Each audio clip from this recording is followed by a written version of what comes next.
it is hard to talk about The Bride. I mean, how do you describe the fact that Maggie Gyllenhaal's first film since The Lost Daughter is about Frankenstein's monster reanimating a young woman's corpse for the sole purpose of being his companion, with whom he sets out on a rampage of misadventures with, and whose body is possessed by the soul of Frankenstein author Mary Shelley. Now, if it weren't for the talent attached, this movie would probably be low on my radar, especially when you consider that last year had one Frankenstein film too many. But when your debut movie is The Lost Daughter, the leads of your movie are future Academy Award winner Jessie Buckley, actual Academy Award winner Christian Bale, and snubbed Academy Award winner Jake Gyllenhaal, you officially have my attention. It seems like no one wants to tell a straight up Frankenstein adaptation, so both Del Toro and Gyllenhaal's movies are in a battle of which of the two can least resemble the source material. Look, as much as I hate Del Toro's movie, it's a one-sided battle. While Del Toro robbed Mary Shelley's original novel of all of its complexity, which results in a very different take through subtraction, The Bride is telling a completely different story entirely. In doing so, Gyllenhaal has created a movie that is technically an adaptation, but is effectively an original. It's an even bolder adaptation, and it's the kind of big swing that makes me so on board with this movie. You can call The Bride many things, but lacking in ambition ain't one of them. Any of the ideas here would be enough to make their own movie, but Gyllenhaal is not gonna settle. So we end up with a gothic dark comedy, punk rock romance musical detective film which covers the spectrum rating from silent film era to Jared Leto's Joker. And because of that, the movie is truly impossible to look away from. Not only because of the gorgeous cinematography from Lauren Scher, but because of the sheer audacity of what you're seeing on screen. Gyllenhaal throws so many narrative and stylistic ideas in this that the movie essentially renews itself every 5 minutes, breathing new life into itself like the reanimated corpses at the center. Yet for as unwieldy and madcap as this movie is, the insanity is all anchored by Christian Bale's killer performance as Frankenstein's monster.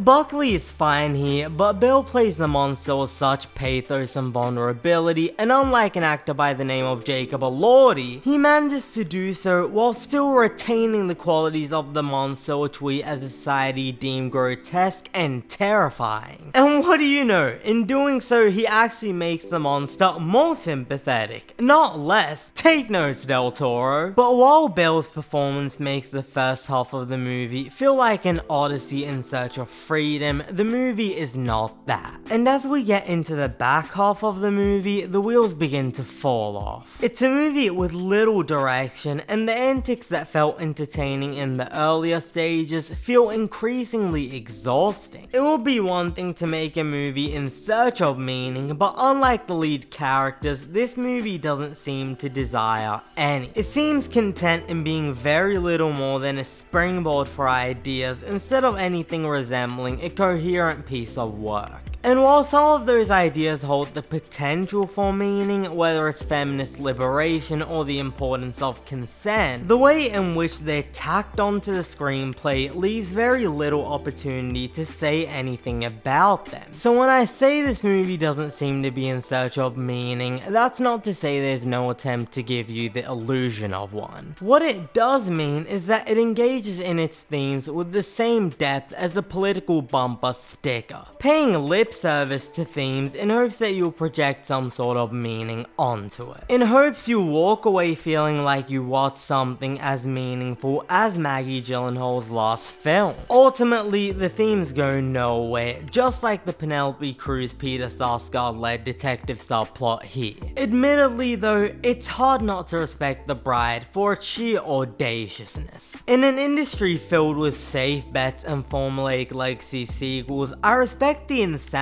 the creativity put to screen here. I'm sure it was very tempting for Maggie Gyllenhaal to direct a sophomore movie in the same vein as The Lost Daughter, and maybe walk away with even more awards recognition, but art is a form of expression, and I cannot imagine a more pure form of self-expression than this. There is no part of this that feels like it was made because it was the obvious easy place to go for a sophomore movie. If that praise sounds as backhanded as that friend telling you you're brave for wearing that baggy t-shirt out in public, then you're probably right. But it still counts for something, and for that, this movie gets a 6 out of 10. Thanks for watching. If you enjoyed this video, be sure to hit the like button and subscribe to the channel for weekly movie and TV reviews. And if you've had the chance to watch The Bride, hop in the comments and let us know what you thought about it. I'm Cinemike, and I'll see you next time.